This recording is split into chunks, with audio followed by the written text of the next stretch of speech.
What's up, y'all? Good Monday. Good to see y'all. Listen, y'all. If y'all don't know, this is TFG Tonight, and I'm your host, Mr. Haynes. And this is the best morning show that you can watch at night. Y'all listen, that's Devin, that's Lee, and that's Kenny.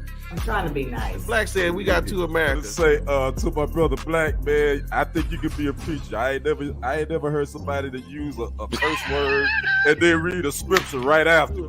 So let me state for the record, I am a misogynist. You know? Yeah. Pull out your card, Doc. He's and I'm a chauvinist as well. Anybody who knows me knows that. That's right. Now I can go back to minding my own business. Either that boy is Benjamin Button or somebody lying. And listen, and that boy may be mentally 12, but he's 34. But you bad boy, you don't do it again.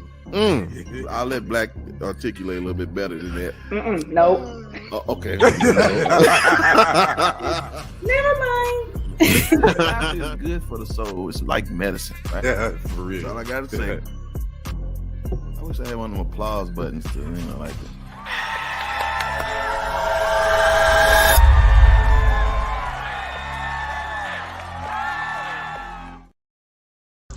Good morning, y'all. Happy Monday. 2024, y'all. What's up, man? I got so many things to talk about. I got so many things to do.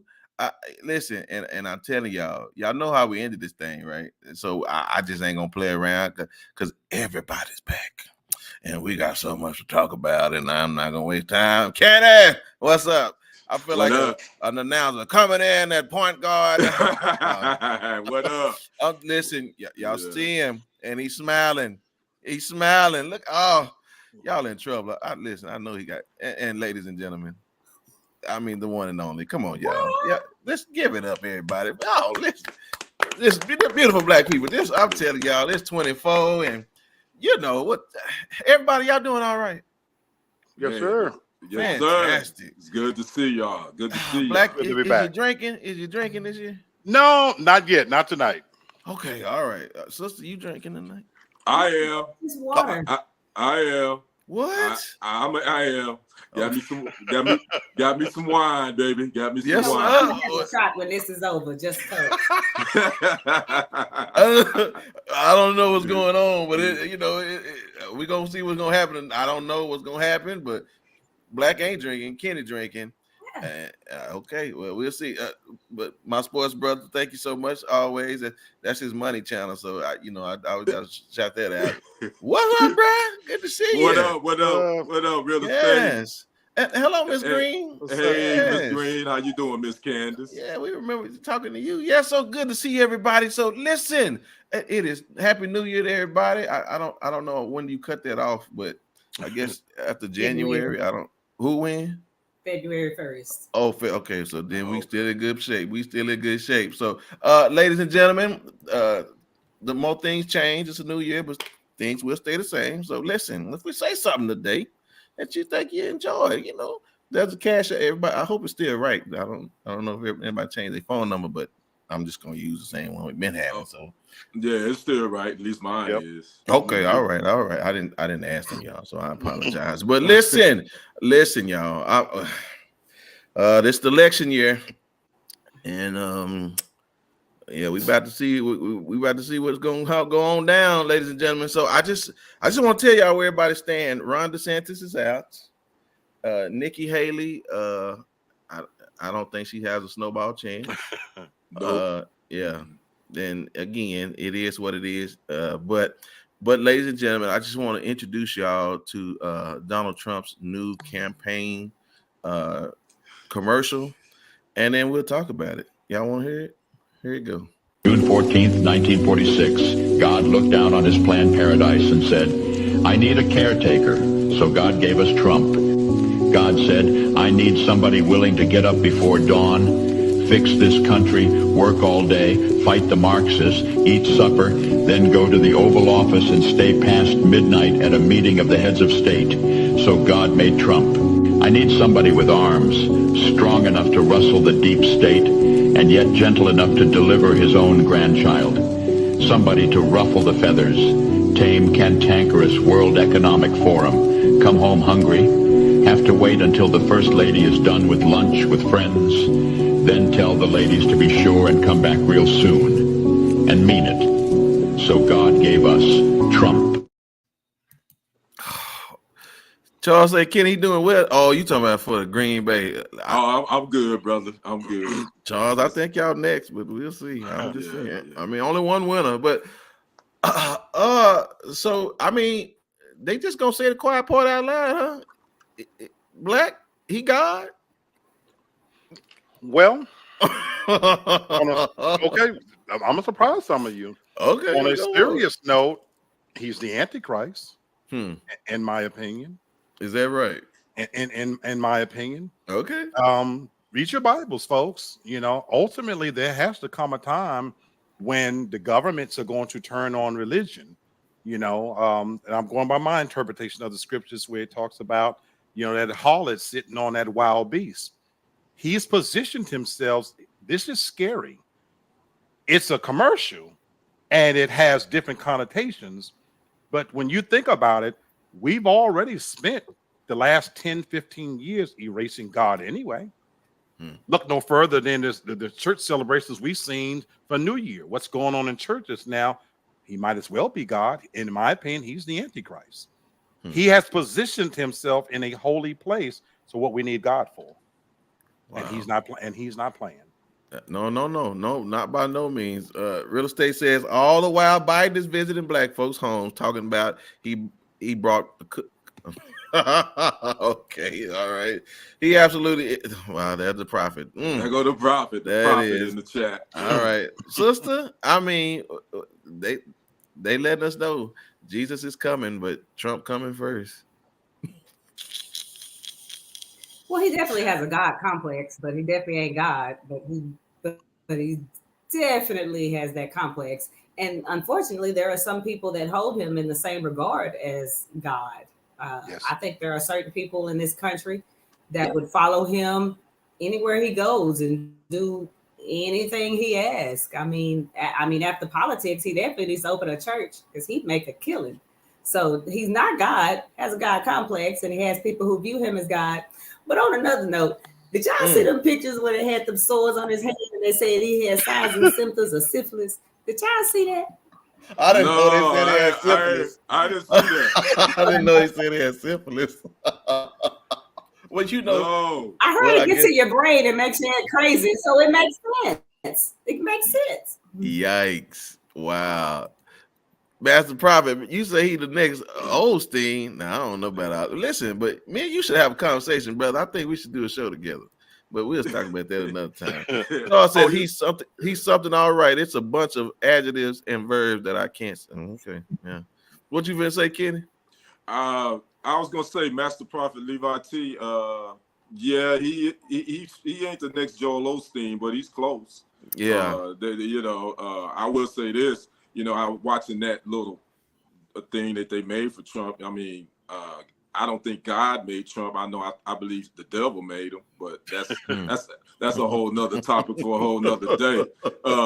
But to agree with what Sister Devin said, you know, the sad thing is you still got millions and millions of people following him like he is God.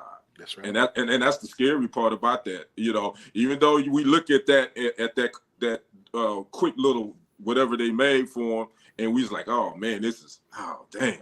But it's 20 million people out there that's eating that stuff up, and those are people you got to worry about. That's right. And I'm gonna tell y'all something, and I mean this wholeheartedly. And again, we've been gone for over a month, and so I done had so much to talk about. But I'm gonna try to keep it calm.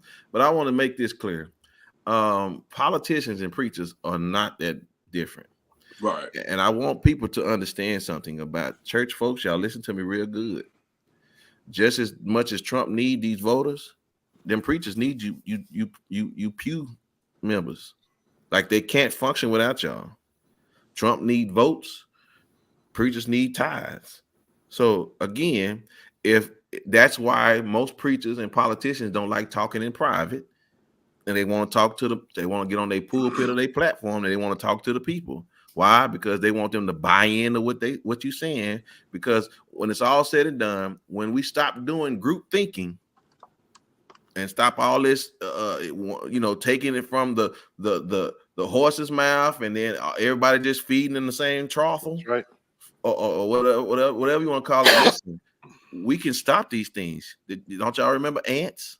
The grasshoppers was just bullying the ants until the ants realized it's more of us than it is them. But again, we got to stop this group thinking, because they're nothing without y'all. Nothing. But then lies the danger, and this is what Hitler was born of. Yeah, this is what fascism was born of. Correct. Yeah. Mm-hmm. So again, but I don't understand why that's always been the noise. Like, why does it take one person, but that speaks about? I guess that's the reality. They just speak to what people are thinking, and then they just want to go with it. So. And then, you play on people's emotions, man. At the end of the day, man, people, they're gonna side with their emotions more so than they're gonna side over actual facts. Yeah, that's in anything. So, and politicians and preachers are the best at doing that, on playing off of people's emotions. Because people like to have their ears tickled. Right. And a person is smart, but people are very dumb. Man, say that one more time, please, because they don't believe us. A person is smart. Yeah. People are very dumb. The individual that sits in his home, he knows he's full of BS.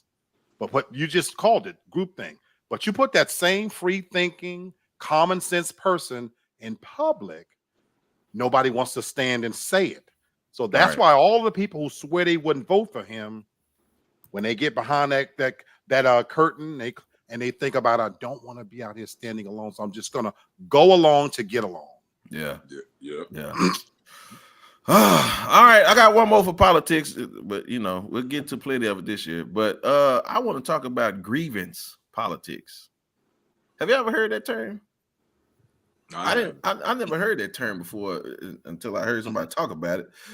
So I want to explain to y'all what grievance politics is, and I want to talk about it. So grievance politics is defined by the fueling and funneling of negative emotions, what we just got to say, and various blame-based political strategies, which explicitly challenge and confound many of the core principles and values that have traditionally underpinned conventional conceptions of party politics.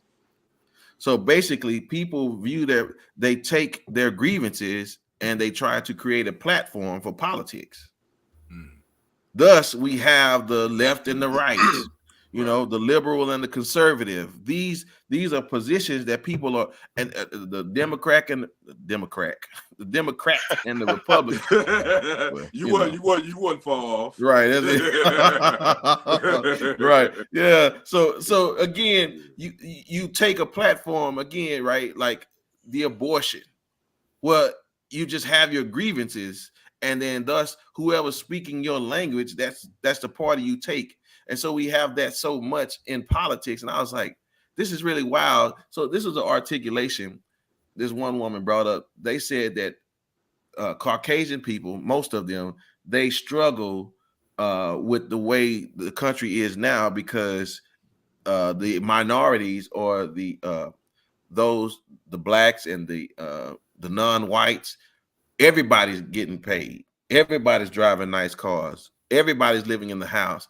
And that's why they had the statement, "Make America Great Again," because there was a time in the world where only those that were affluent and looked like Donald Trump, they the only ones that had something. But those things have changed, and now they've tried to paint this narrative, but it's grievance politics. So I just kind of wanted to know what y'all thoughts was on that. Kenny, grievance politics. Can you see that? Makes perfect sense. Yeah, I think that's why a lot of people. Hey man, now you have a lot of Miss Karina. How you doing? She says, "Hey to the guy at the bottom. I love him." That's Brother Black. You getting some love already in 2024. That's what's up. Love in 2024. But I would say, I think when you really look at politicians, that's what they get in it for. because they pissed off about some sort of agenda or something that's personally maybe happened to them or their family, and they want to get in there and they want to run on that agenda. That's Right. That's really what politics is made off of, is grievance. When you really think about it, and I get it. It makes perfect sense. Yeah. I mean, sister, I mean, they really don't like it that everybody is getting a piece of the American dream now. Yeah, of course. But as far as like those type of politics, I think that's what you're supposed to do, because nobody wants to hear about the roads in the community being bad and potholes and like other little issues that don't mean anything, the little gray space. You want to be extreme black, extreme white, you know what I'm saying? You have to be far left or far right to get people's attention. And you play on people's emotions, and that's how you get the people on your side. And that's the only reason why it happens. And all of us sitting here, we know it's crooked and they're playing politics, but unfortunately some people are weak-minded and they don't see it that way. Yeah. I mean, black, they will take somebody's greatest fear, as Charles said earlier, and they'll play upon it. And it's like, and you don't even see that happening, but you will dilute yourself to thinking that, oh yeah, let's go. They try to kill our babies and this that. No, y'all killing your own babies. But it's politics 101. If you guys ever watched the movie with Michael Douglas called The American President, at the end, there's a scene, the dramatic scene, and he says, how you win elections is you gather a bunch of middle-aged old white men and you gather them together and you sit around and you talk about the easier times and you tell them that he's the reason for your problems. They're the reason for your lot in life. It's politics 101. They're giving it a new name. Right. But history is doomed to repeat itself. I just mentioned Hitler. You know how Hitler rose to power? If people know the story of Hitler, he wasn't born poor, but he looked around and he looked at the advantages that the Jewish population had, and he told Germans that's the reason why. You know, it happened with fascism, Soviet Union. And you want to talk about the correlation between politics and religion? We do it we do it from the pulpit as well. Yeah. How you've controlled the people for over 400 years through slavery is that, you know what? We're going to wait for something better to come along. And so to get the grand reward, you got to do this, that, and the other. Otherwise, you will burn in hell. And so you control people by telling them about all of the negativity, because that's what garners people. And even at the local level, how many of us at the local level, you don't even know who your local congressman, senator, whoever is, except around election times, when all of a sudden they want to fix the highways and fix the roads and they're going to fix the schools, because now, hey, this is what I'm going to do for you because you should vote for me, because look how bad it is outside. Look at the crime. But until the election come around, you don't hear from those bastards. And so you can call it whatever you want to call it, but it's a way to prey on people, and it's politics 101. Make people of fear, make people afraid. And you talked about the race. Let's not escape race here. It's no coincidence that this is happening. White people, the predictions have already showed by in the next 10 years, they're going to be the minority. So they have to change the rules of the game now. And this is where we at. Yeah, yeah.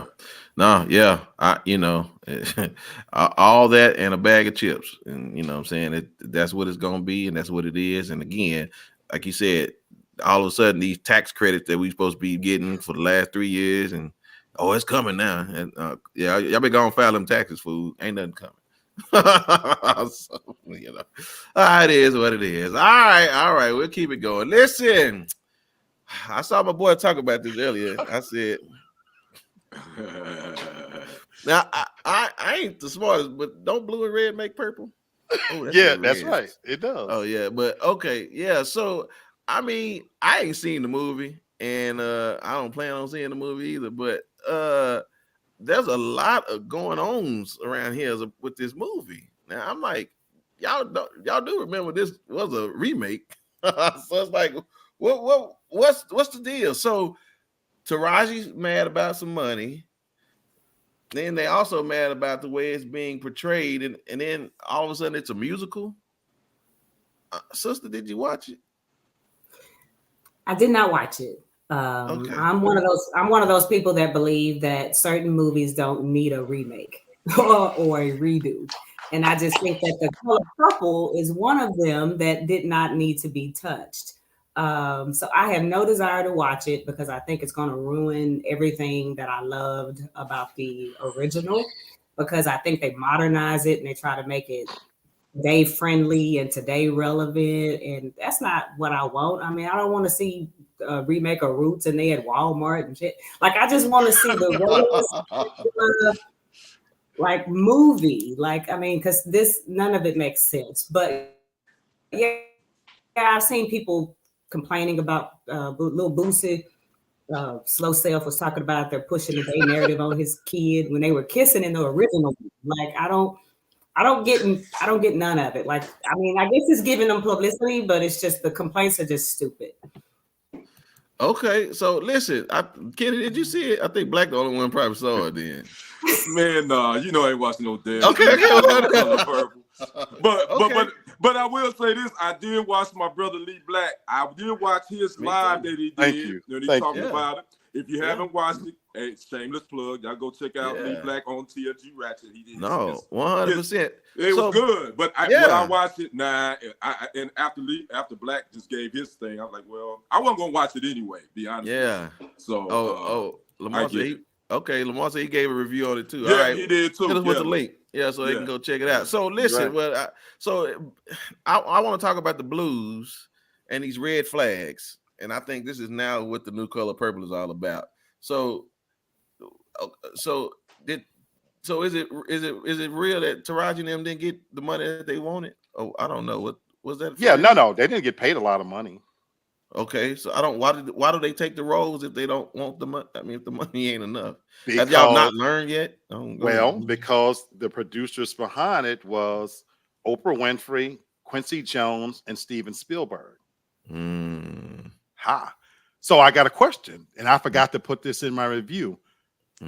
Don't you think it's awfully coincidental that a movie that was that iconic, to what Sister Devin said, why wasn't Tyler Perry associated with it? Why wasn't Spike Lee associated with it? Is there an answer? Yes, I don't. I don't know. I could go there if you want me to go there. It was modern day jigabooism. Right. To Devin's part, you took a powerful story about Alice Walker, and the original version was watered down somewhat, to be perfectly honest with you, because at the time when it was produced, it made sense to not go into the deep depths of the lesbian love scenes because it had to be released for broader audience to bring them in back then. But in 2024, I think they dropped the ball. If there was ever a time when you could have went all the way and showcased the true nature of the lesbian relationship, hell, it's 2024. When you got Lil Nas sliding down the hell, jerking off the devil, what can we not show? Let's get it, folks. So you dropped the ball right there. Not to mention the fact that, again, you took subject matter that was so heavy, abuse, incest, right, misogyny, and you put it to song and dance. Man. So you know what Spike Lee would have said? Get the F up out of here. Yes. And even as much as Tyler Perry is known for drama on stage, he wanted nothing to do with this. And so you wonder why they didn't get paid? The producers get paid. It's sitting on our streaming services right now because it was built for a segment audience. It wasn't built for us, especially black men. Yeah. Because every black man that is showcased in there, we're a piece of shit. Wow. He said he hated the singing. I just don't even understand. Yeah, okay, whatever. I mean, at the end of the day, for me, the red flags are if you're gonna complain about what you're getting, like Lamar just said, I mean, then don't do the job. But then when you do it, and it's like you mad because of the way people taking it, it's like, well, listen, that's what subjective entertainment is about. We get to choose how we feel. Y'all. They accepted the money. They signed a contract and they accepted the money.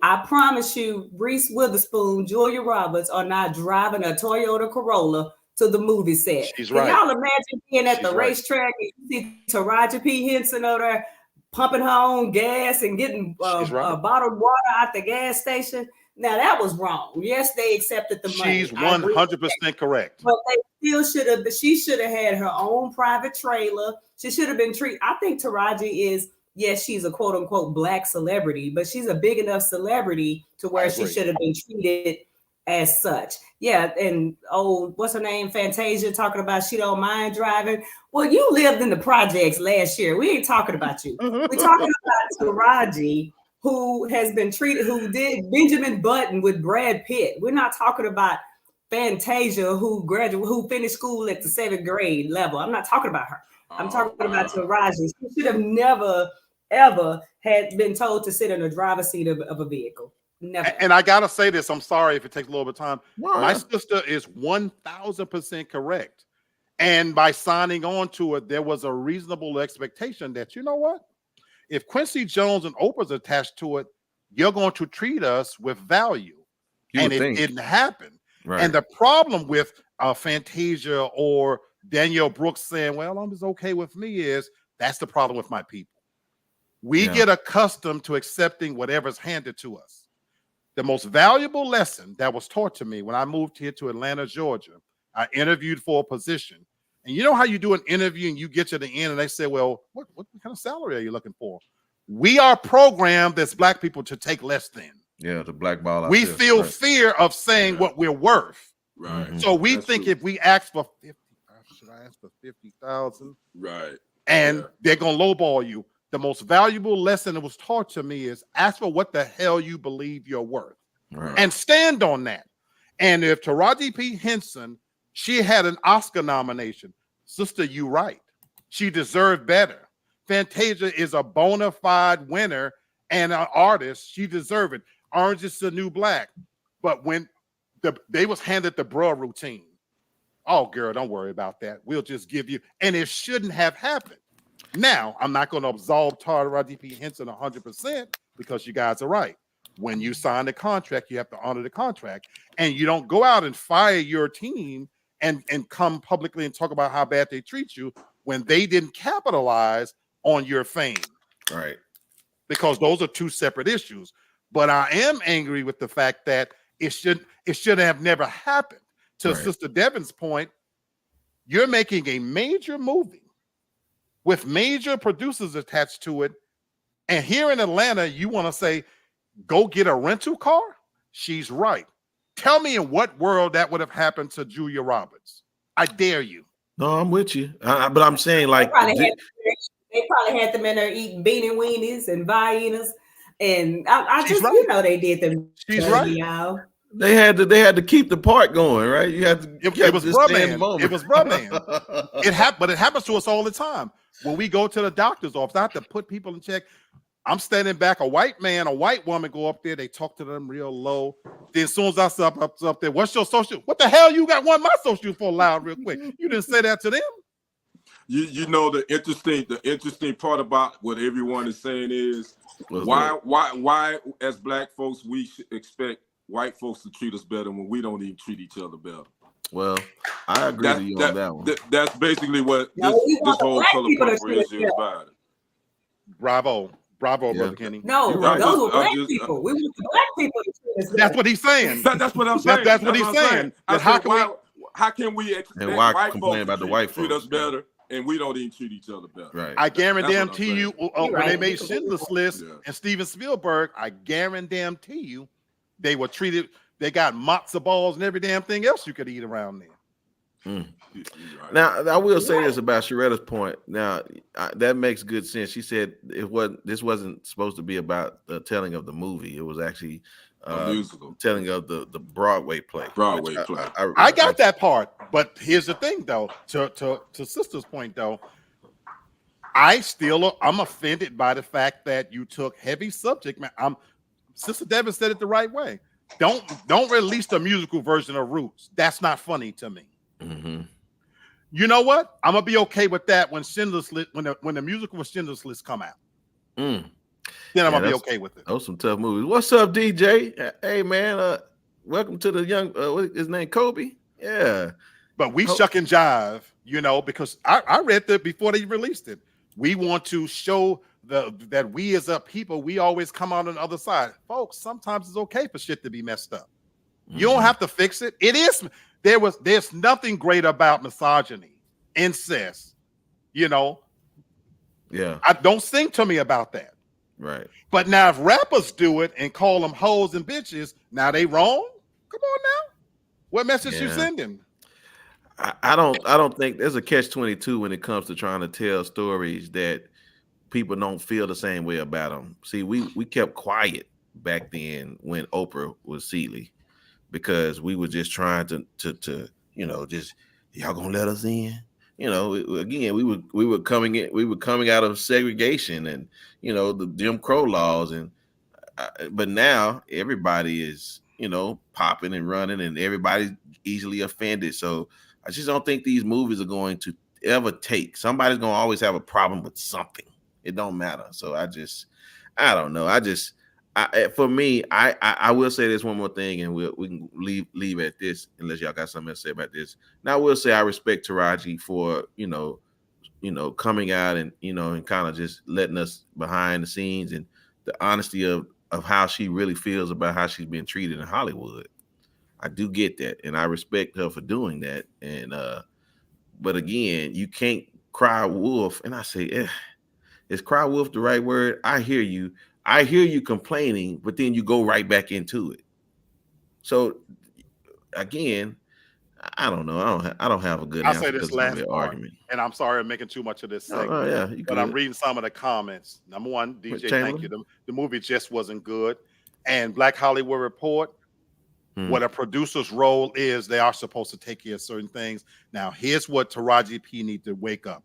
Baby, you're never going to get paid what Julia Roberts and them gals make. So you got to do what Angela Bassett has done. You have to use your fame to create your own lane. Yes. That's what I'm saying. She is the show 911. She's the executive producer. Why you think 50 Cent is the executive producer of the shows? Because if they're not going to give it to us, you make your own lane and you greenlight your own projects. That's the very reason why Tyler Perry wanted to own his own studios. Yes. It's because he can greenlight his own projects and pay us what the hell he wants to. Because if you're waiting on them to give it to you, it's not going to happen. But again, the conundrum is to what Kenny's saying. We don't trust each other still. And that's a whole nother. Well, we always going to be crabs in the barrel. Yeah. Blue and red make purple. So we'll never get past this. I just say that to y'all. All right, y'all. Listen, it's the new year, but he ain't left the stage ever, but he's back with us. And brother Kenny, come on, man. It's sports time, man. Let us have it. What's up? It's been a minute since we talked a little sports on TFG tonight. Telling you. And we're going to keep it. It's not really anything in particular. I'm just going to let us freelance for a little bit. Okay. I want you guys to kind of talk about what you've been kind of digging and checking out in the sports scene. But I got to talk about this NFL divisional playoffs that went down this weekend. Obviously, I'm in pain. I'm in mourning. I'm drinking on some red wine. I need to check on sister down here. Yeah, I ain't worried about her. We ain't gonna talk about that. Yeah. We put that 48 piece on them the other weekend, so it's all good. So we ain't gonna talk about that. But we're gonna talk about what's going on now, because I'm on the couch with them Cowboys. We all got fishing poles, so it's all good. But here are the teams that'll be playing in the NFC and AFC championship games this coming weekend. We got the Ravens that's going to be hosting the Bills, and we got the 49ers that will be hosting the Lions. And speaking of the Lions, this is the first NFC championship game in 32 years. It's been that long since they even been in the NFC championship game. That's nice. So those are the 4 games that's coming up this weekend, obviously. But I'm just gonna pass it around the table. You guys just tell me about your sports and what you've been keeping up with and what you digging and what you liking. Let's start with you, Black, up top. What you been getting into in the sports since we've been gone? Man, I've been honestly enjoying the fact that we got some teams in it that are new. So I'm tired of seeing the same old people. When obviously Patty Mahomes is still doing this thing, and I love him. But I'm sick of the whole Travis Kelce, Taylor Swift thing, So I hope they go away as quickly as she came. And it would be nice to see the Lions or the Ravens That's- win it all, in my opinion. But again, I've been watching that. I hadn't quite yet fallen in love with the NBA just yet. But of course, I watched that BS tournament and LeBron then played out of their mind, only to be. It is what it is, That was the YMCA tournament. By Yeah, the way. you know what I'm saying? Like, and I mean, they went hard in the paint for that, so to speak. But I want to add one thing that I'm looking forward to in sports. I am legitimately looking forward to the halftime show coming up because they got my boy Usher in there, and and for me, it's almost guaranteed. Well, he's a headliner, and he's almost guaranteed not to wet the bed like that nasty, filthy, no good who did the halftime show last time. Can't stand her. She's dead to me. Oh wow! Well, tell us how you really feel, brother. I'm Black. saying, all right. All right, brother Brenton. Let's pass the baton to you, my man. What you been digging? What you been as far as in the sports world? What's your thoughts? Yeah. Now listen, Black Hollywood got a good point. Listen, if Mark Cuban can bring the casinos to Dallas. Oh, that's gonna be off the chain. Oh yeah. Y'all ain't seen that with the homeless folks in Dallas yet. Let that happen. Listen, they're gonna go in with their paycheck. They're gonna come out broke and homeless, right? That's what the system. So, but I'm gonna tell you something that I really enjoyed since we've been gone. The documentary on Barry Sanders. Mm-hmm. Bye Bye Barry. That was fantastic. It was really good. And it's really poetic that now the Lions are one game away from the Super Bowl. It's like, wow, you almost think the world is really it can't be that coincidental, right? That happened. So I really, if y'all hadn't watched that, man, that was really good. We all wanted to know why he left, and I mean he's just a good old country bumpkin. It's just, I just woke up Bubba Gump and I got tired of running. It's like, what? Okay, Barry. but I mean, I learned a lot about him, man, and I took some good nuggets from that. So I like that documentary. That's what I like. I checked him out. So cool. Yeah. All right, the lady of the crew. And I'm not gonna mess with you. Actually, I am. Yeah, we did really. I know you feel some type of way about that, Miss Devin. But DJ, what have you been keeping up with outside of your Cowboys gone fishing? What have you been keeping up with in sports? I actually did watch the Kansas City game, but before then, I had not done football ever since the Cowboys lost because don't nobody get social media like the Cowboys.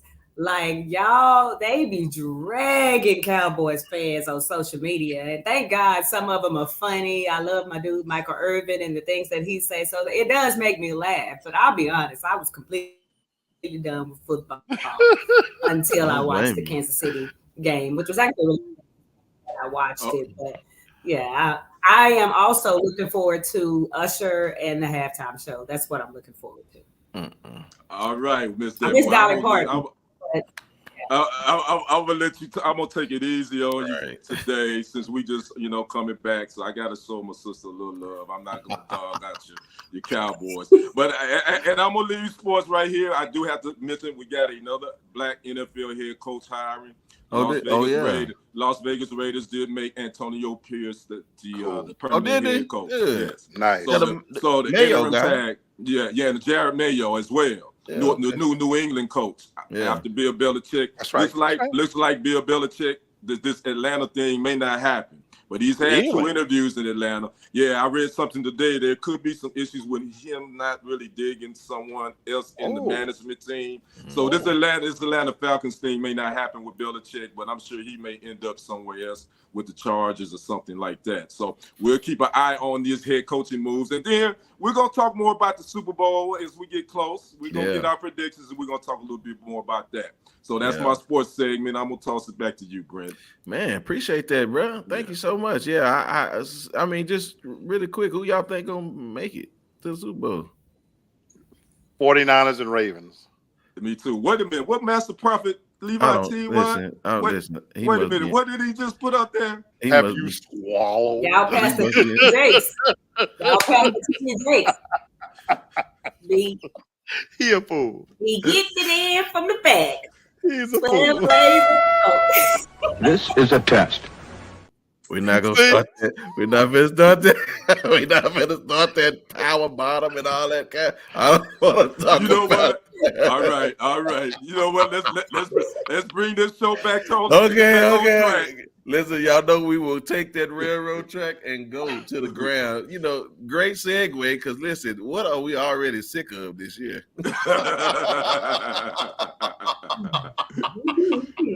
Oh my goodness! I mean, listen. What we are 22 days into the new year, 2024. I mean, what are we already had enough of already? I know, at the end of the year we want to leave stuff, but listen, what has came over already, and we ready for it to get up out of here? I mean, Lee, what you tired of already? Celebrities. Hmm. Carol Chamberlain. Yeah. She nailed it. I am just. America is great for celebrities, and I am going to make a conscious effort now. Of course, I'll have to talk about it a little bit when I do my little segment here and there. But you know what? I found myself on social media now bypassing stories when it comes to celebrity. Yeah. You know way too much about everybody, and I just want to go back to a place where let me imagine what you're doing, where you're going, what you're eating, this, that. Drake's on there. I just saw it on my phone today, showcasing who gives a damn what you do in your daily routine, and I'm just sick of celebrities. And, if you're not going to do anything empowering with your money, with your fame, shut up. Yeah. Sister, what you already tired of this year?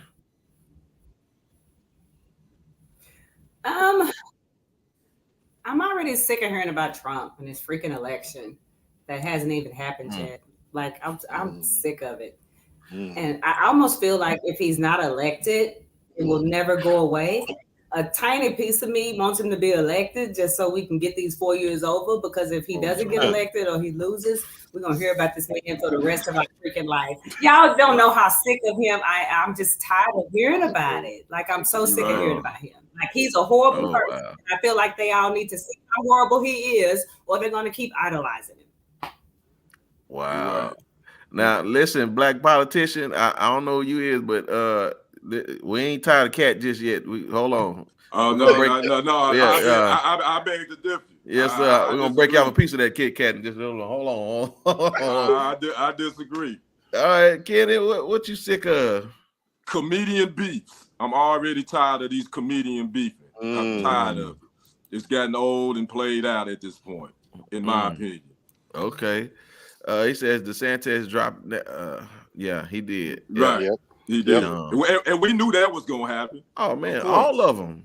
All of them. Yeah. All of them. This is just clowns, man. Okay. What I'm sick of, listen, I had enough of this, and I mean, I'm done with it. I am sick of racism. I am sick of race baiting. I am tired of the little looks that they still give you. It's like, man, if you live on my street, stop looking at me upside my head, fool, because we on the same street, dummy. It's like I done had enough of it. You know what I'm saying? But you know that ain't going nowhere though. It ain't going nowhere. Fine. It's fine. That's just as American as apple pie. That ain't going nowhere. You're right, but listen. I'm not asking for nothing that you got. I get my own, and that's just it. I don't understand. We just tired of it. So and I'm tired of Kanye. He better stop playing with the white girls. It's one more thing I'm tired of. I'm tired of that damn slogan, stand on business. Can we leave that? Can we bury that, please? I don't want to hear nobody. I don't want to hear nobody else say that BS. We know you standing on business. Okay, cool. Leave that alone. All right, I don't want to hear that no more. Okay, I'm done. Okay. Yes, sir. And okay. There's so much more we can say. It really is. It really is. So much more we can say. It really is. Okay, so so anyway. Listen, there's a new bad word in school. Black, would you like to you are our connoisseur of the words, would you like to take a stab at what word is no longer appropriate in school? Yes, sir. Yeah, you're very affluent in the words of the cursings. So look at who done. Look what done came on Look in who there, done man. came in. Aria, what's up? Now, you know I was gonna Yeah. get mad at you if you didn't come in here today. Now you didn't, Already. Miss Toria. Yes. What, fan. what you call the black? She is Super the super fan. fan. That's Super it. fan. right there. That's Miss Toria Williams. All right. Well, I'm glad you got home. We so excited. We saved some of good stuff for you. But she say what's saying and Cap too. Cap too. Yep. That's Cap. Yep. Oh, that part. Yeah. She said Yeah. she loves to stay. I lost stand no business. Go ahead. You say on my mama. Yeah. The new open. Okay, right. No, Really? Interesting. Well, okay, interesting. I don't you mean woke or open? I don't know. What's open? I'm slow. I don't hang around.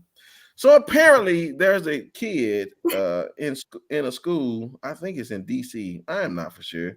But his teacher wrote him up, gave him he got in trouble. He had to go to the office, and she said he said a bad word, and that bad word was Jesus. Oh wow. Oh wow. I said Jesus is a bad word now. Literally, that was on the sheet of paper.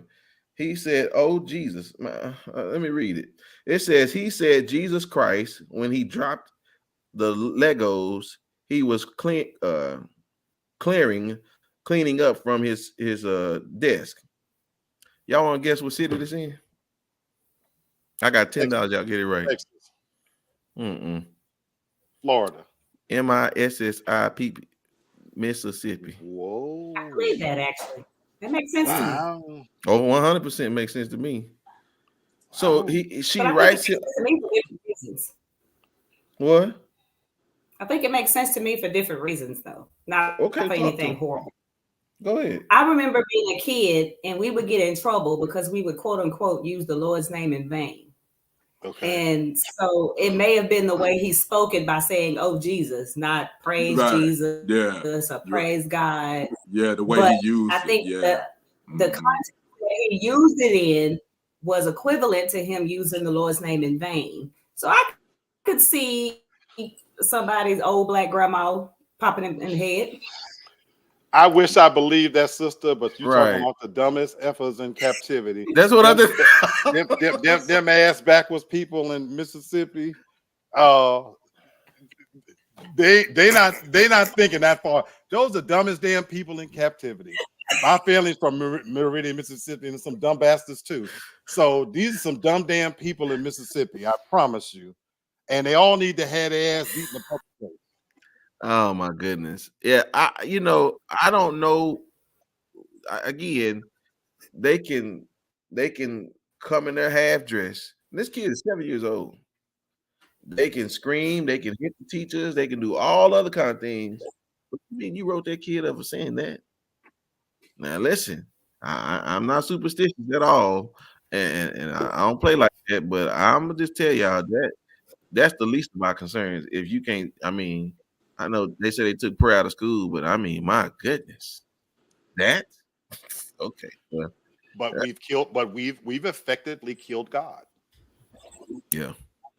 As I sit on my streaming service and I sometimes search for movies, even if you look at the movies now, when they talk about the Holocaust, we've removed God and miracles away. Now it's all man-made, this, that, and the other. When they retold the 10 Commandments and what they made God a 10-year-old British boy. And the movie made money. And now you got movies on today about the afterlife and UFO sightings and this and that. We've taken God out of the equation. So it stands to reason that Jesus is nobody. Do you know in the Catholic Church in New York City, they discovered, anybody know what Krista is? The female version of Jesus Christ. They have him in the Catholic Church up there now. A female Jesus Christ with breasts. Okay. I can't make this up, folks. Please. Okay.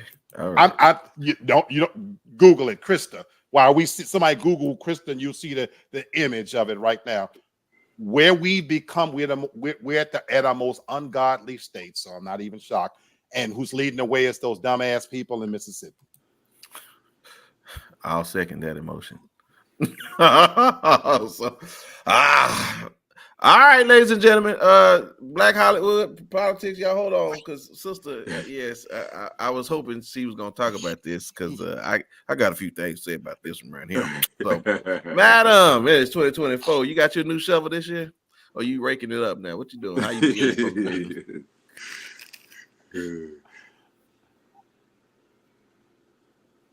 Man, I'm doing the same thing as usual. I've been minding my business all 2024. Okay. And then next thing I know, I'm hearing about power bottom pastors. I'm hearing about celebrities and toxic relationships. And then what I found the most interesting was Cat Williams giving everybody the business with Shannon Sharpe. Y'all, I know we're a little late to the party. Yes. But that is used for that particular interview. And I know a lot of people were upset with Cat because he turned on his quote unquote brothers, because I guess they're supposed to be their own little fraternity as far as comedians go. But I appreciate it, and I thought he was telling the truth. And social media has not let me down. They've been backing up the stolen jokes and everything. So I just wanted to know, what's y'all opinion of Lil Buddy and him giving all of them the business and standing on business? Ken? And she went right to him,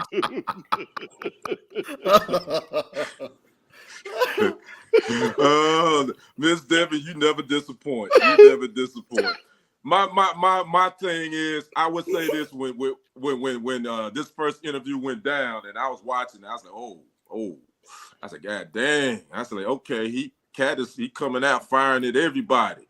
And I understood it, because he really was reacting off of when Ricky Smiley was on there, and Ricky Smiley did his Shannon Sharpe interview, and he was talking about the character of Money Mike on Friday After Next, and basically Ricky was kind of saying that was for him. Well, Cat watched all this, and so when he came on, he started off like that and let him have it. So I didn't really have a problem with Cat going in like that. I think some of the things he said, I mean, I would kind of question him reading 6,000 books a day. I don't believe that, but that to each his own. But at the end of the day, I don't like that he did go at all the black comedians. You say you don't? No, I don't. And Dave Chappelle, he kind of responded today that I watched, and I get that. And my thing is, y'all all got each other numbers, man. I mean, y'all got publicists. Y'all got issues with one another. Be men and handle that shit behind closed doors. Oh, I curse. My bad. I ain't mean to curse. Drinking. But he's drinking. But let's be. Yeah, that red is in me. That red is in me. I'm like, my thing is, dude. I'm like, if y'all do shows together. Y'all been on the same show, man. So y'all just call it, y'all kill that behind the scenes. But again, we in the social media atmosphere. I get it. I mean, that video is already 60 million views, almost 60 million views. It's crazy. So I don't have a problem with Cat going, speaking his piece. I just wish, it wouldn't have just been all black comedians, because I'm sure he had some issues with white comedians too.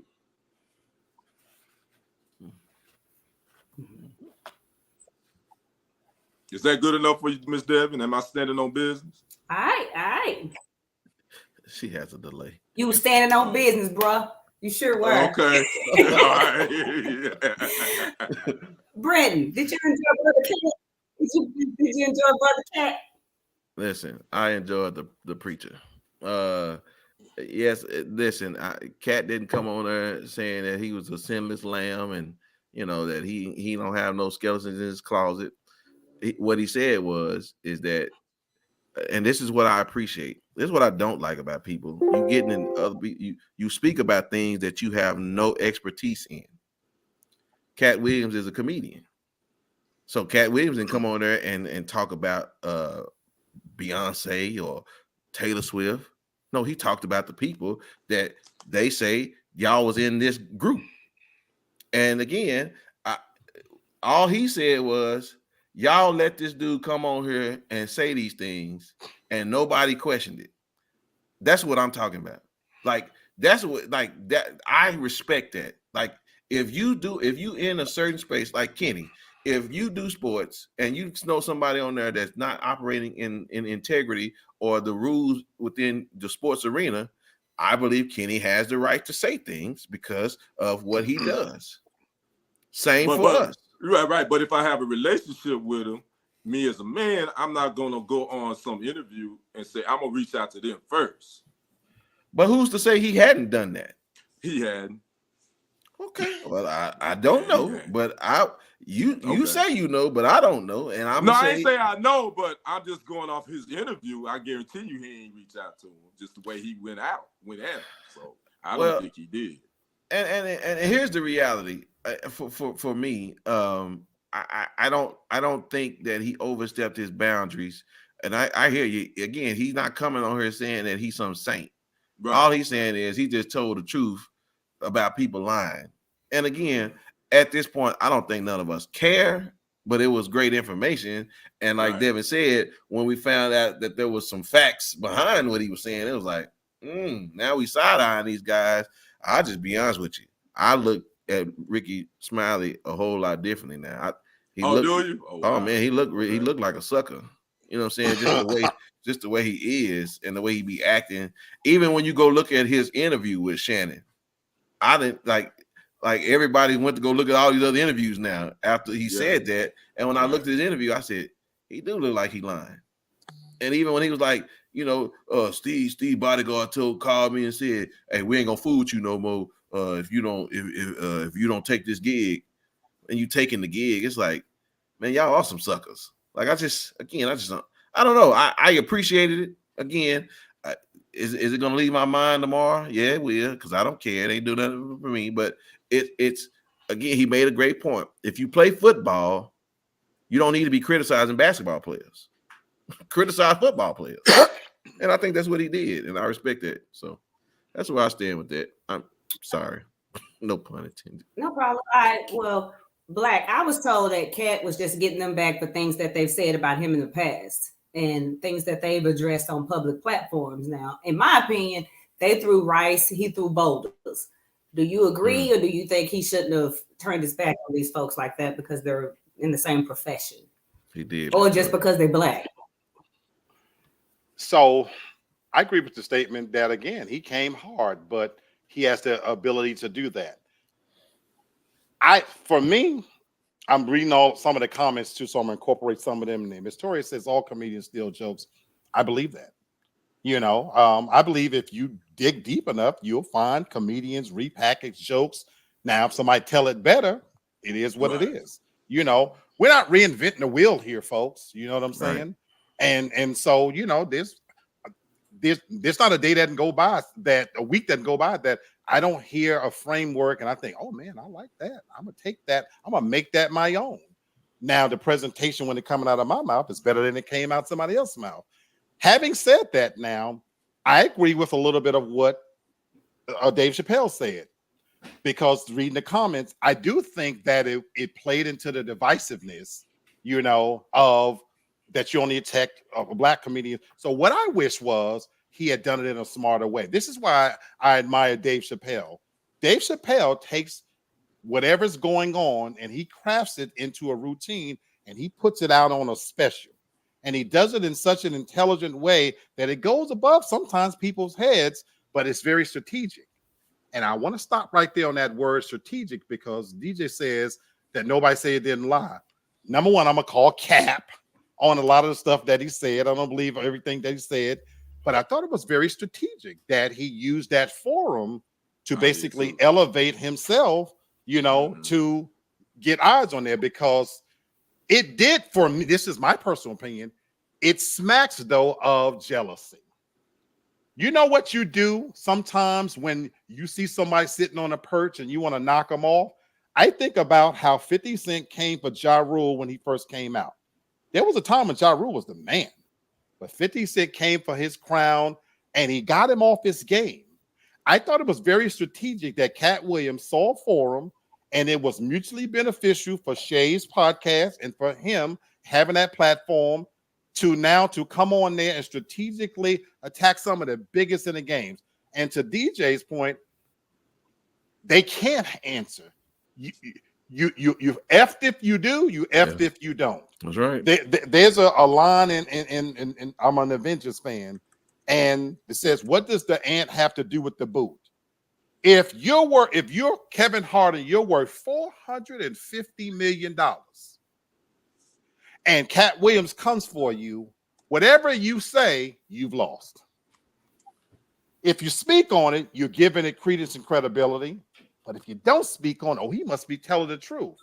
So you have to be very careful of how you respond, because there is no winner here. If you're in that position, in that perk's position, because man, nobody's saying anything, but sometimes you have to sit and let it pass. Now, do I think Steve Harvey is a snake? Ricky Smiley? Abso-freaking-lutely. Abso-freaking-lutely. But having said that, he came for people that are doing numbers and got a net worth that he doesn't have. And so it's easy to sit there and say, now you've taken the high road. I just don't believe everything he said. It was entertaining. Yeah, it was. Okay. All right. And Toria, you said a writer that wrote for Cat went on DC Curry's show and told them that told the skeletons and said that he lied to Shannon. That almost sounds like a disgruntled person, because Cat's still touring and writing jokes. And if she was his previous writer, nobody cares what she thinks. She's did that to try to get attention on herself. And if Cat was as crazy as me, he'd read her from here to Acapulco and make nobody else work with her again. But she's probably small fish, so he may not care. But it was entertainment for me. I believe that Cat is going to make his next tour huge because of this, because he is on tour now with Kevin's ex-wife, is what I was told. And it's going to be a really big deal. I'm just going to wait for that to happen. And in the meantime, I'm just mind my own business till then. No, you're not. No, you're not. No, you're not. Stop it. Oh, that's fantastic. I call Cap. Miss Devin ain't going to be your minding no business. And speaking of disgruntled. I said no business, kid. I'm saying no business. I'm minding my business. And speaking of disgruntled, Kevin Williams' ex-wife, who's not a comedian, is going on tour. Yeah, that's what Kevin Hart. Kevin Hart's ex. She's not a comedian, so what is she there for other than to have? No, actually, she does do stand up. She does do stand up comedy. She gonna be there. Let me unzip my zip. I got someplace for you. This is a test. This is only a test. No, thank you, sir. Wait, did that thing go up this year? How much you getting for that this year? How much they getting for that chicken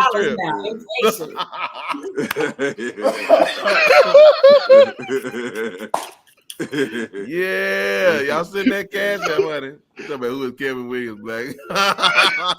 And I ain't even drinking. That's right. Well, okay, we're going to move on, but I'm going to just say this about the whole situation. Again, when you look at what he said about the Kings of Comedy and you go back and you look at what Steve said, it's like, yeah, Steve, that don't make sense. But it made sense of what he said. Like, that's why if it's your show, you close. And right, you're right. And listen, I think Cat is a dope comedian. I think he's one of the most funniest cats in the game. To me, I would go pay to see Cat. I just think, again, this interview he did, and I did something on this. He executed it perfectly. He had a playbook when he went on Shannon, and he knew what he was going to do. And I give him props for that, because he executed it perfectly. Sure, he did. Sure. And again, I don't think I've never enjoyed him as a comedian. Oh, I think he's hilarious. He's funny. Yeah, but again, he has my respect only because, again, everybody has their own opinion, right? Right. Yeah. Okay. Right. So it don't matter. But yeah, it is. I enjoyed that interview, so that was good for me. But all right, ladies and gentlemen, we bringing it back. The Black Love series. I plan on doing some scenarios with us because I want us to talk about some of these relationships that's out here that need some of our attention, and if we get the Love Black Doctor to give us some of these answers to some of these questions. So, but for the time being, I would like to introduce to us opposites attract. And so basically, I believe we can take this two different ways. You can either answer positively or negatively. So do opposites attract? And if it do, tell me how. And if it don't, tell me how. And I have a question when we get done. So in your opinion, sister, does opposites attract or do they not?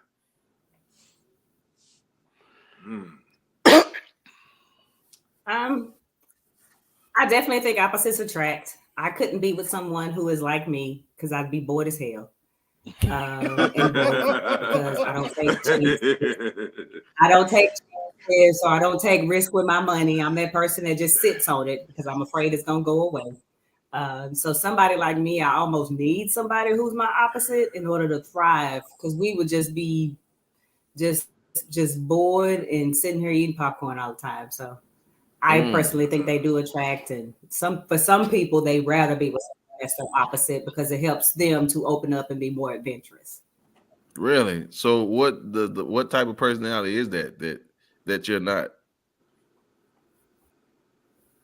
I am an introverted extrovert, and I need an extrovert and a type A personality. I get it. Oh, okay. I get it. Yep. Get it. All right, Kenny, you take this the positive or negative way? Man, this is a tough one, because I do think opposites do attract when it comes to certain personality traits, and I think that's what Ms. Devin was talking about. I think, for me, I think I do need somebody opposite of me far as my personality trait, because I'm a little bit more laid back. I'm a little bit more, I don't give a lot, but so I need somebody a little bit more to bring out that other side of me that I may not know I have. So yeah, I would have to say I do think opposites attract in the long run. Now the question is, will that opposite attract? Will it last in the long run? That's the biggest question. But yeah, I do think opposites attract. I didn't say you wouldn't be toxic as hell. I just said y'all gonna be together. Right. Okay.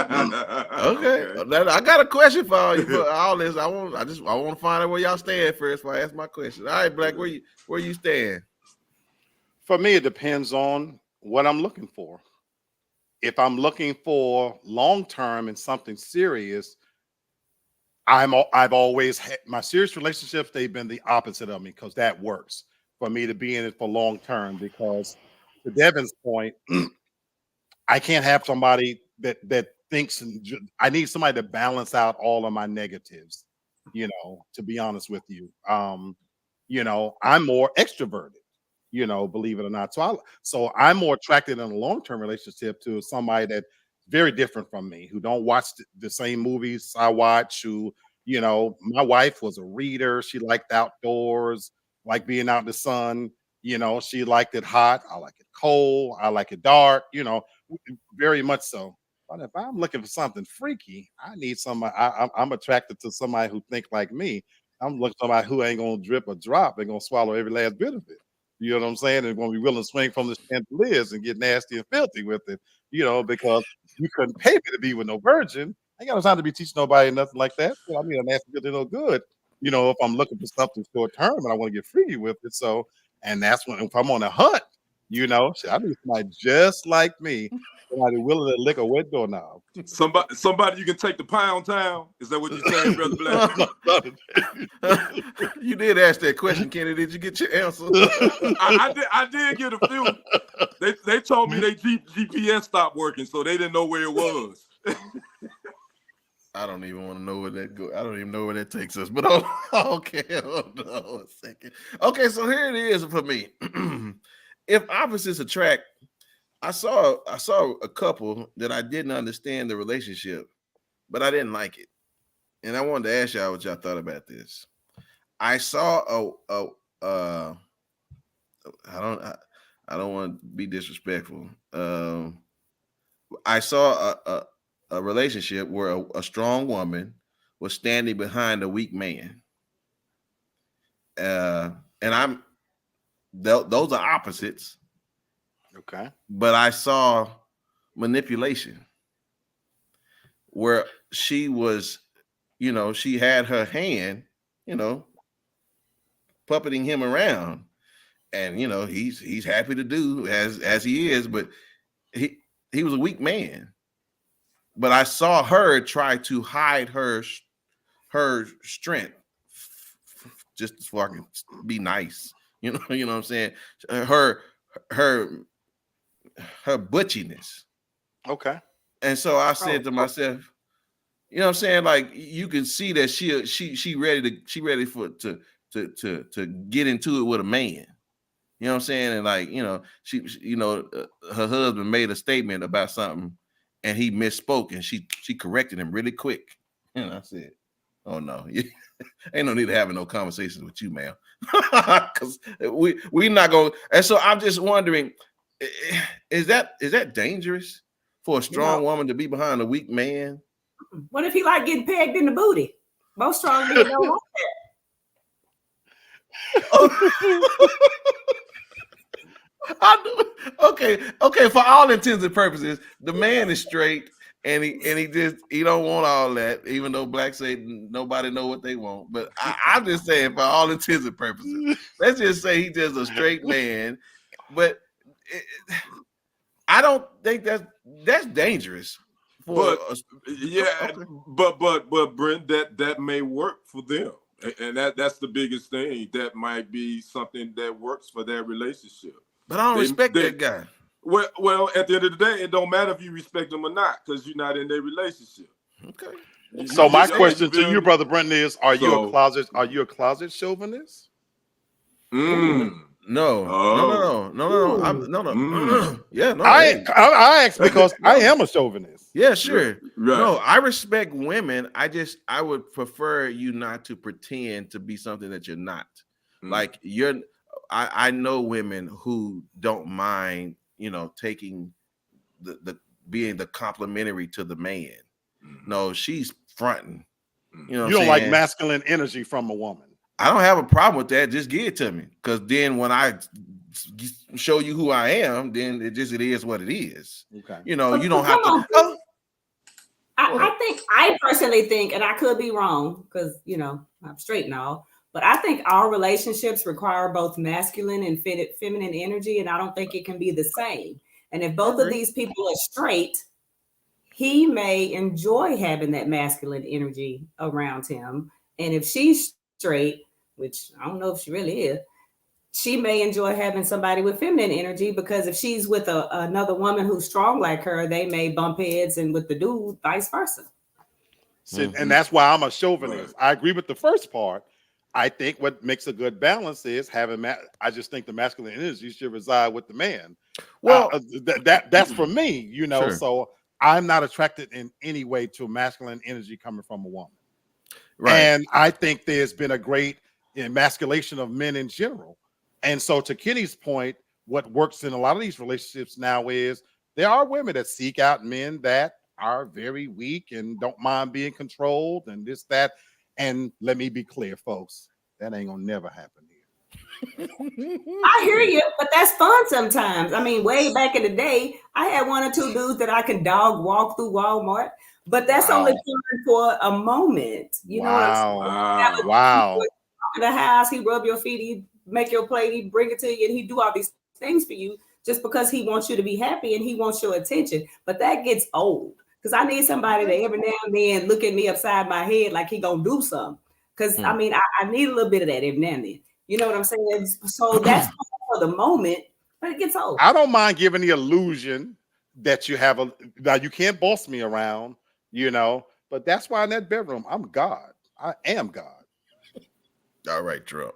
Well, right. So let me say this to that. Hey, Miss Diane, good to see you. Hey, Miss Diane, how you doing? And I believe most women don't like weak men. Right, they don't. I don't think so either. And so I just want to speak to Sister where she say the balance of feminine and masculine.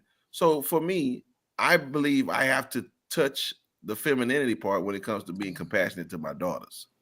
Right. You know what I'm saying? Right. Because I have said things to my daughters that they said, Daddy, that hurt my feelings. Right.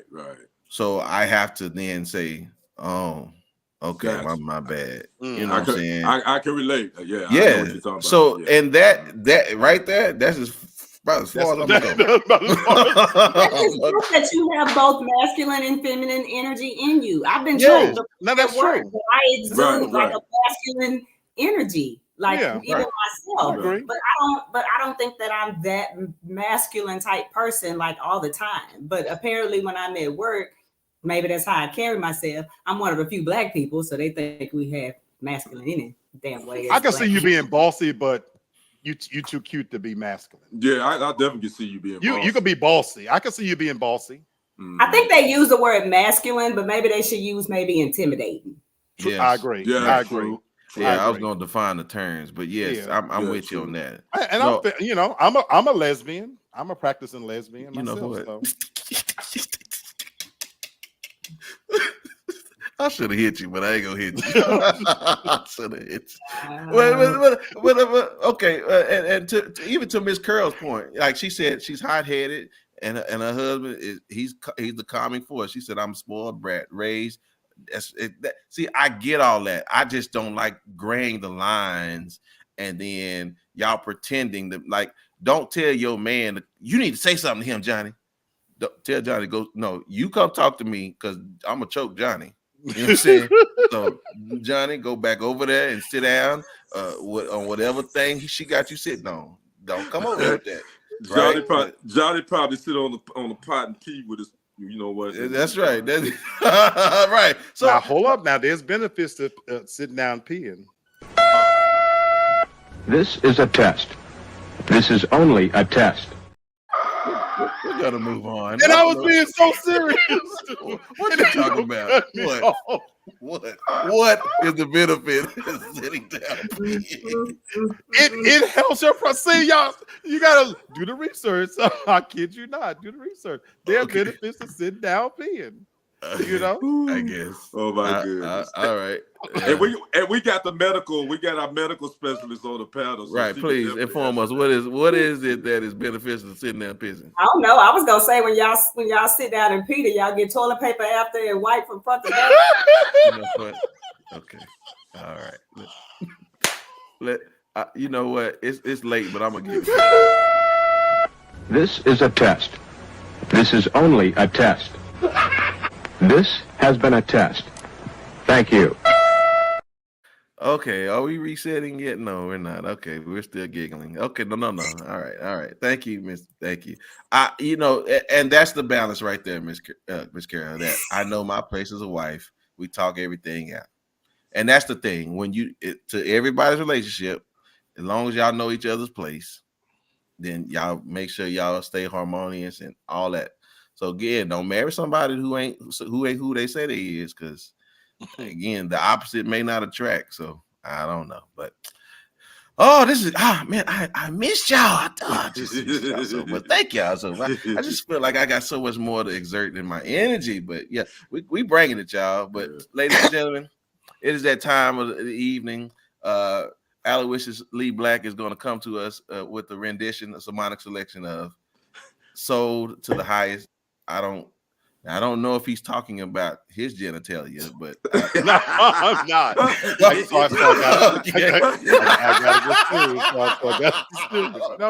am not. I promise you, I'm not. All right. When you hear that expression "sold to the highest bidder," you think about an auction. And I was literally on my phone today, and I ran across a story that, in of itself, it was innocuous. It was innocent. You know, it said that Jeremiah, the R&B singer, had sold his catalog. You know, Jeremiah, the R&B singer, the little young fellow, he Brent probably don't know him. Little young cat. This whole new generation of R&B artists, trust me, right, he's on that same level. And so I was to dig deep into the story, and the more I read into the story, the more I began to look and see that quite a few artists have recently sold their catalog. Dr. Dre did it, Nelly did it, things like that. And on its face value, it's nothing wrong with it. And you even have some major artists that sold their catalog. Bruce Springsteen for $500 million, and Justin Bieber sold his for $200 million and things like that. On its face value, it's very innocent. But here's where I'm going with this. Folks, be careful out here. This is a public service announcement to my people out here. We're being erased, and they're doing it in a different way. Once upon a time, if you wanted to erase a people, they created ghettos. They took away your ability to procreate, and they put you all in one place, basically like rats and roaches, and they surrounded you with things that could kill yourself. Guns, drugs, things like that. But we said at the beginning of this show, we talked about politics and things like that, and under 20 years, white people are going to be the minority. They had to come up with a new strategy. Folks, it's no coincidence that BET is owned by white people.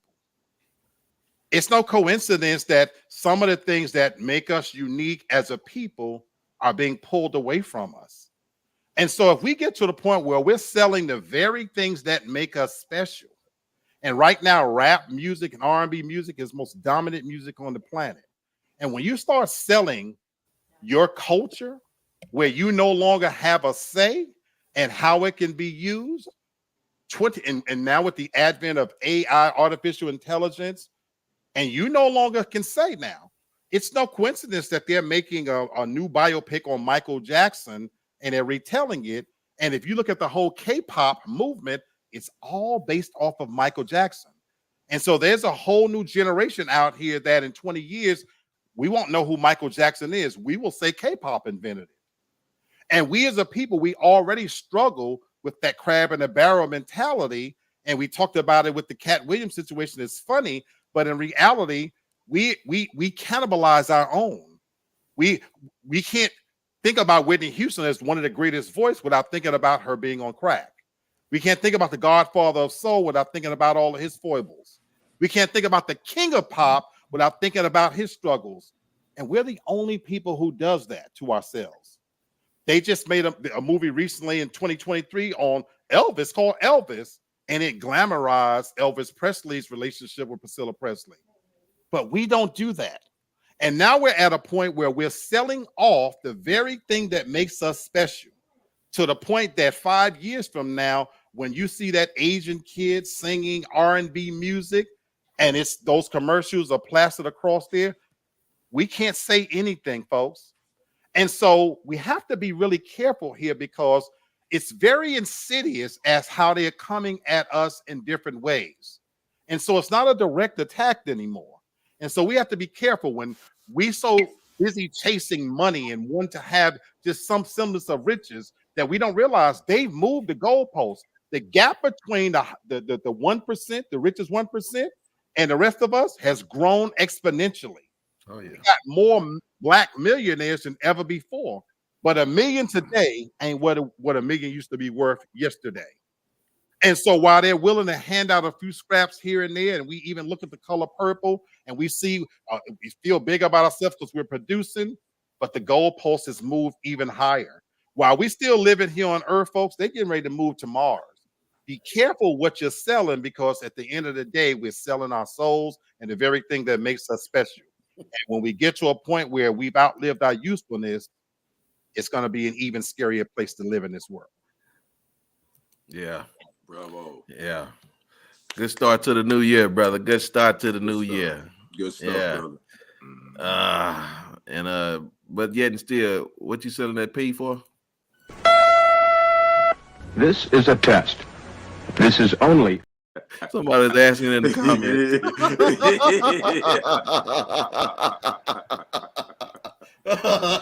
Y'all, I ain't seen them in weeks, so I'm sorry.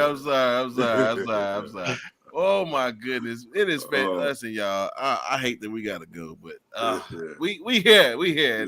Listen, y'all know we were a little nervous about not coming back next year, but we here now. So I'm excited, y'all. I appreciate y'all. I always love talking to y'all, and I mean, So this is the highlight of my week already. So I appreciate it. And to all you all that joined us, thank y'all so much for commenting. And Curl Chamberlain, we will take away the miss. I apologize. It's just common courtesy. But if you want us to call you, we'll call you. Thank you so much. We appreciate that so much. Thank you, Miss Carol. No doubt. See, he did it. I didn't say it. He said it. I say that all the time too. I'm telling you, I said Curl. Yeah, thank you. She don't want us calling her Miss Curl. She said, don't call her Miss Curl. Don't call it. Yeah, take the M off. Okay, Yeah, Carol, yeah, we yes, got you. yes, sir. Yes. Yeah. Hey, Miss Tori, you know we appreciate you. We Yeah. back. Yes, Yeah. yes. I'm glad we Yeah. did. Tell your husband we said hello. That's right. All right. Listen, it is final thoughts time. I appreciate everyone for being on. And always, my brother, we're gonna let you start this thing off right because I don't know where we're headed. Already. Obviously, man, I missed you guys and the lady of the crew. I'm glad we back in 2024. We didn't know what we're gonna be, but our brother Lee Black, he said, you know what? I'm ready to recharge and re-energize, and we're gonna be bringing it to you guys straight with no chaser. So y'all make sure you guys subscribe to the channel if you haven't already. TFG Tonight. Hit that like button, share it to all your social media platforms, tell your family and friends. You can come get our own various opinions from 4 intelligent people. And we're gonna bring it to you straight with no chaser. And let me also say happy born day to my Capricornian brothers. I didn't get to say it formally. My man up there, Lee Black, January 5th.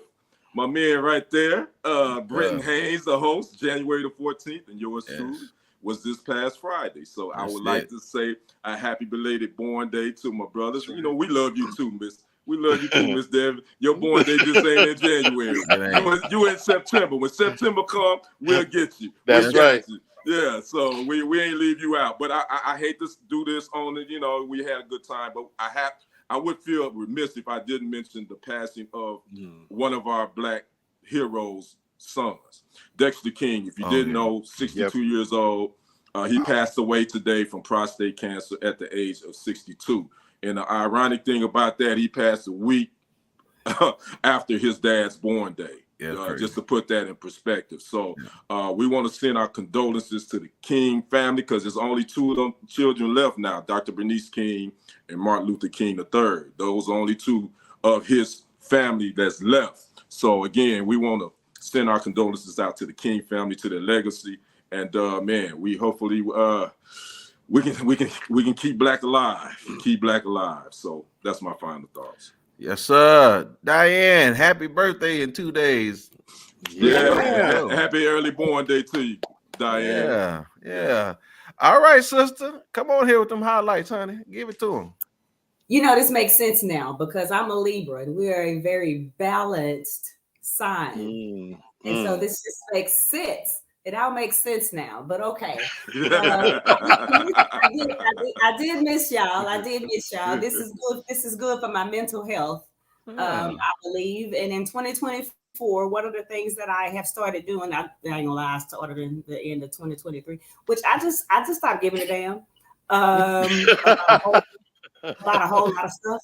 I just quit giving a damn because we're not getting any younger, and I don't know if it's just my age, but I'm seeing so many people that are young that are dying before they get to do all the things that they're planning on doing, and living out dreams and taking chances. And so I'm trying to get better in that sense to where I'm doing what I want. I'm living my life, and I'm getting to where I care less about what certain people think, because very few people can make me give a damn about how they feel. But the ones who I did care about, I don't give a damn about that either.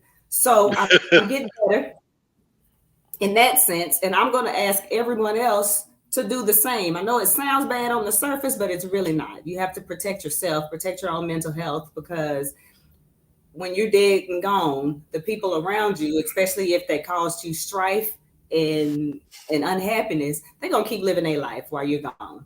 So do your thing, live your best life, and do what's best for you. Bravo. Amen. Yes. Wow. Diane will be 70. Oh, man. That's all right, Diane. All right. And Carol is going to be 70 in 2 weeks. Wow. Awesome. That's awesome. For real. I'm glad we can entertain you ladies, but I know who y'all here to see. I ain't going to play. I don't know about that, but I'm a piggyback from the advice from my medical expert on the panel. And I agree. And that was part of the problem for me, Sister D, that I was spread too thin, giving a damn about things that wasn't important. And I did have to shed some dead weight. I feel much lighter. And again, you guys are my lifeline. I love this show. I love this panel. It brings me laughter. It makes me feel full. So absolutely. And so I want to just quickly talk on the fact that Dr. King's son, this is for Black men, and Devin can hopefully back me up on this. Prostate cancer is real. And so cancer devastated my family for the end of 2023. And I had several female members of my family dealing. There's still some of them are still dealing with cancer and things of that nature.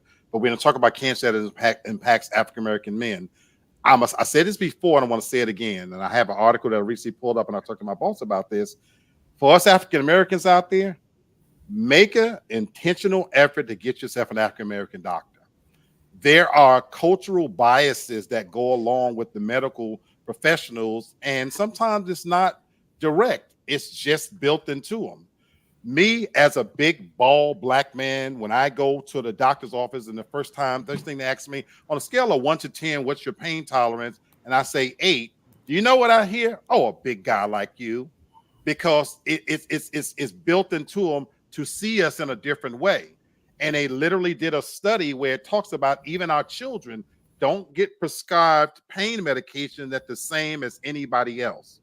So for Black men in particular, if you haven't done this, I'm begging you, change doctors, get yourself an African-American doctor, someone who understands you culturally, who can connect to you, and they understand the plight of what a Black man goes through. And for your children, make sure you connect, because again, we have to be our own keepers.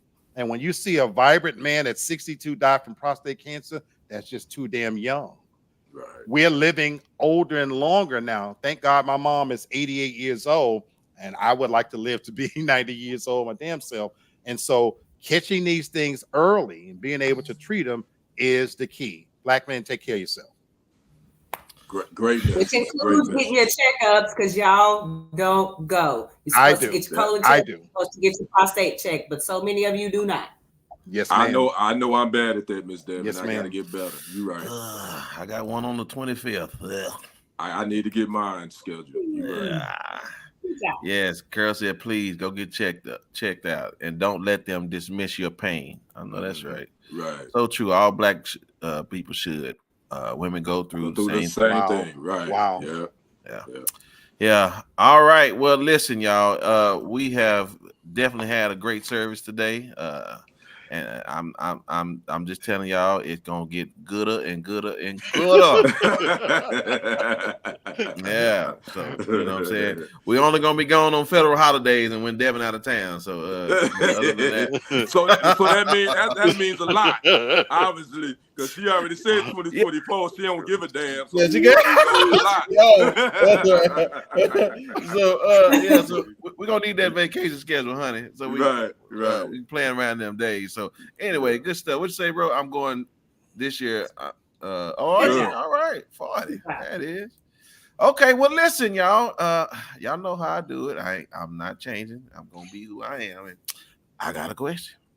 So, what are you expecting in the year of 2024? What do you plan to get out of this year? Clarity. Okay, clarity. I like it. To go to Pound Town more often. I need you to drink more often, Ken. I'm loving this. I'm loving it. My brother. My brother. Yes, sir. Mike. Okay, so is this gonna be like Lee gonna be the straight guy and you finna? Okay, listen. I can't take all three of y'all cutting up now. This just ain't gonna. This ain't gonna work out. So okay, well, where's Nehar when you need him? Nehar? No, I'm just teasing. You gonna watch later. Okay, Black. What you expecting this year? Financial stability, even more. Okay. Yep. All right. That's some good stuff, y'all. Well, listen. I'll just say this. If you plan on expecting anything this year, well, let's take a look at this situation and let's see how that pans out.